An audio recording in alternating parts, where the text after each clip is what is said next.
Hey guys, I'm Laura from Ginger Giant, and this is Giant Conversations. I'm here with... Sunny Sweet of the Diet Sweets. How about you tell us a little bit about your band? We are based in Conway. We're kind of from here and there everywhere. I grew up in a really small town in Arkansas called Hazen. We're Diet Sweets. We play what I like to call slop pop for like rabid and heartbroken people. Okay, that works. If you're foaming at the mouth for love and an emotional connection, we play music for you. So you have talked before about how your grandfather gave you passion for music. So when did you start playing guitar, and how was he involved in that upbringing? Oh, absolutely. My grandpa, he wrote poetry. He knew like 3 chords on the guitar. So he would always have all these guitars around, hoping that one of the grandkids would pick it up. And it just so happened to be me.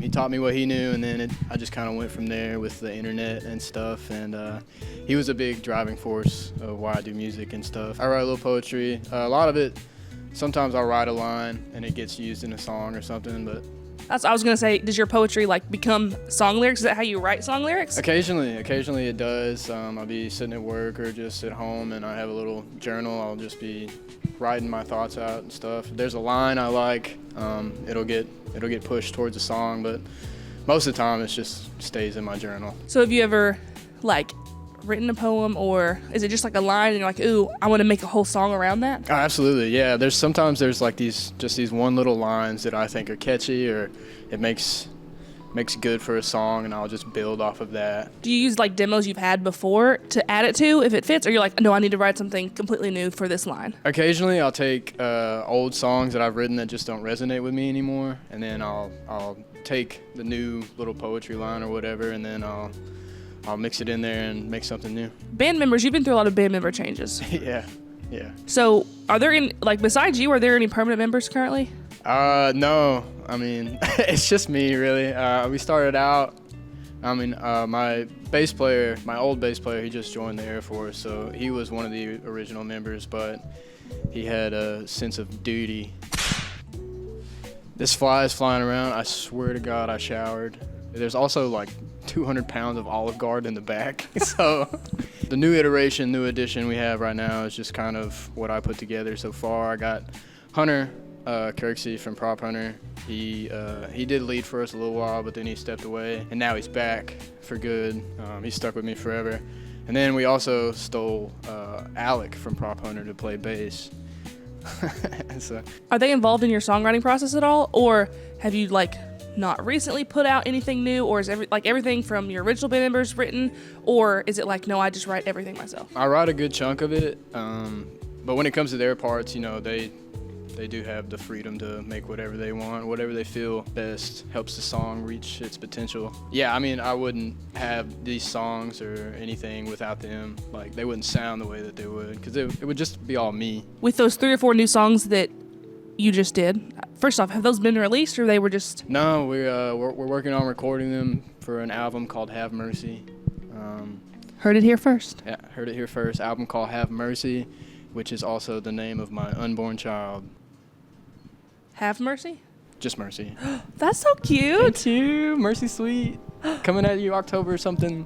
It's a girl. It's a girl. Ah, it's a girl. I'm partial to girls. I love girls. I'm gonna catch this fly. I didn't. No. Yeah, okay. Yeah. Hold your hand out. Open it.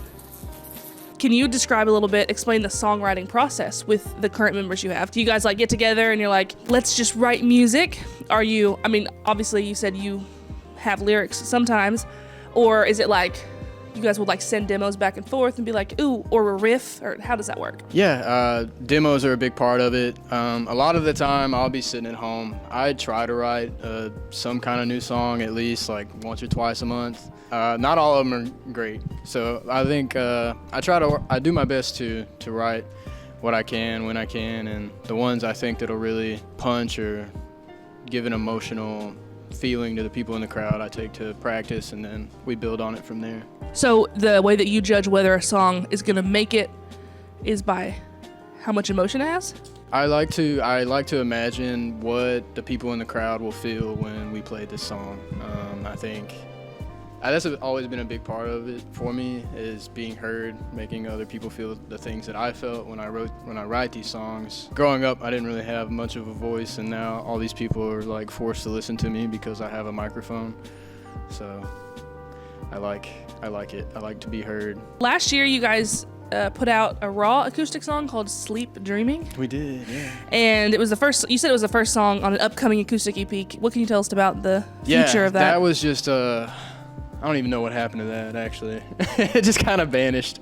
It was a good idea in my head, but I think not a lot of people want to hear us acoustically. So it didn't get a lot of pull, but I was really proud of it. We set up on the Full Moon stage, and we hit record on the voice memo app on iPhone, and then we just let it go, and then we posted it. When it comes to recording, do you guys do you do home recording and then you send out masters? Do you go to a studio to record? We're all just at home recording.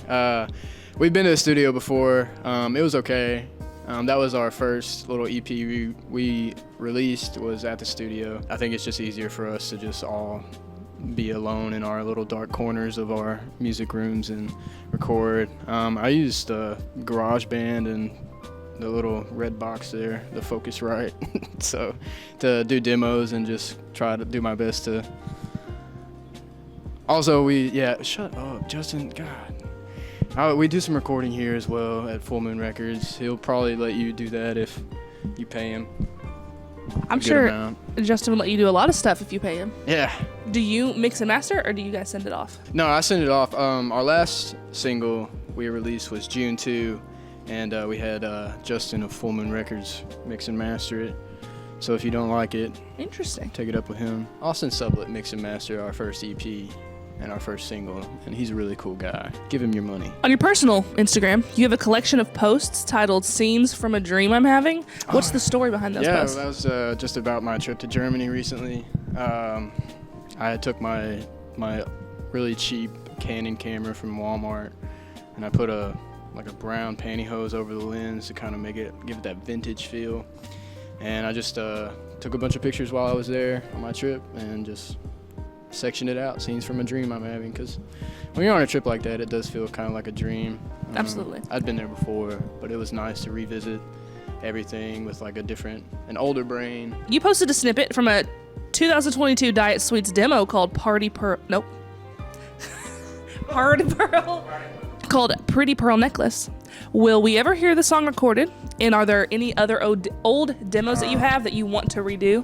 Pretty Pearl Necklace is one of the very first songs I wrote for Diet Sweets. I would love to get that one out and recorded. Who knows? Maybe. If the crowd likes it, I have like a million of those like just tucked away. Does that sound still align with the sound, like the direction you think Diet Sweets is going? Or do you feel like it would be like trying to pull up the past when you're trying to move forward? That's a really good question. I think big brain over here. I'm really surprised by the journalism here, actually. I thought you were just gonna ask me what my favorite color was. That's good. I mean, sometimes there are songs where I think, hey, let's leave it in the past. We got this new sound we're going forward. Pretty Pink was my attempt at being a little more on the heavier side, because there was a point where I did want to go in that direction, and I think it aligns with the music we're playing now. So I think that one specifically would be something that we would push forward and release. I think it's safe to say that Diet Sweets has played a very important role in building the Conway local music scene. So how do you feel about the Conway music scene and how it has grown since you've been in music? I don't know if we've had a big hand in it. I think we're happy to be a part of it 100%. I think without Full Moon, without Justin, it would not be anywhere near where it is today. I don't know. We're very fortunate to have this community here, and we hope that it continues to grow for sure. Speaking of that, how did you meet Justin Dunn of Full Moon Records, and how did you start working here? That's such a good question. I don't actually work here. I tell people I own the place all the time. I do help out occasionally, but I think we booked a show here. Our very first show was in like February of 2022, 23, one of those. It was Otto Valley, Time Well Wasted, and then us, yeah.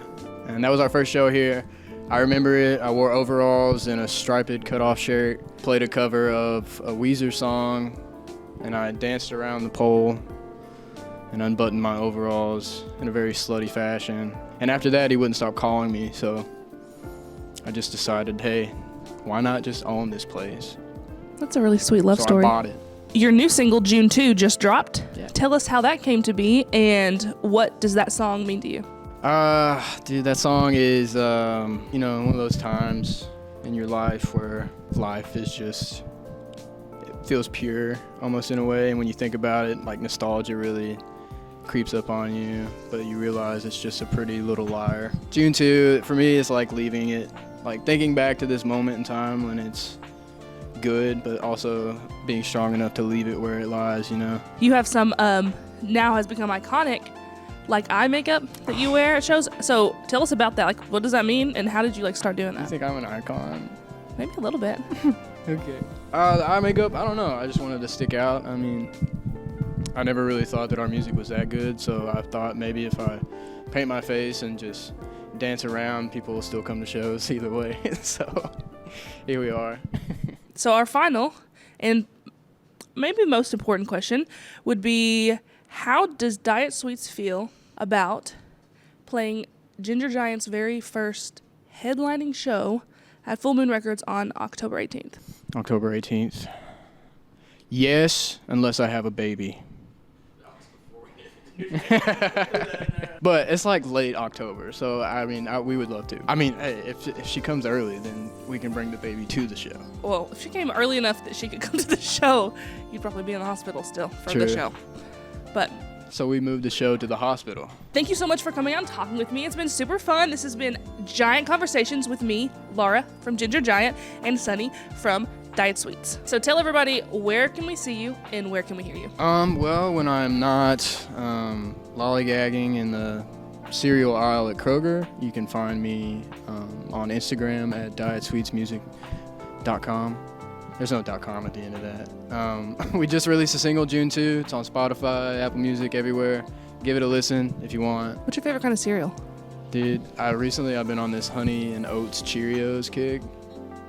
It's Cheerios, but it's got honey and oats in Do you it. do you like squirt honey on it also? No, Oh, what kind of milk do you use? 2%. Interesting. I'm a 2% guy. Yeah. In the world of like oat and almond and dairy free. 2%. Yeah, well, hey. I'm a skim gal, non-fat. That's what I get in my coffee. I'm not lactose, I'm not either. so I can just do that. Dairy's, Are you drinking whole milk? Because you could drink 2% if you wanted.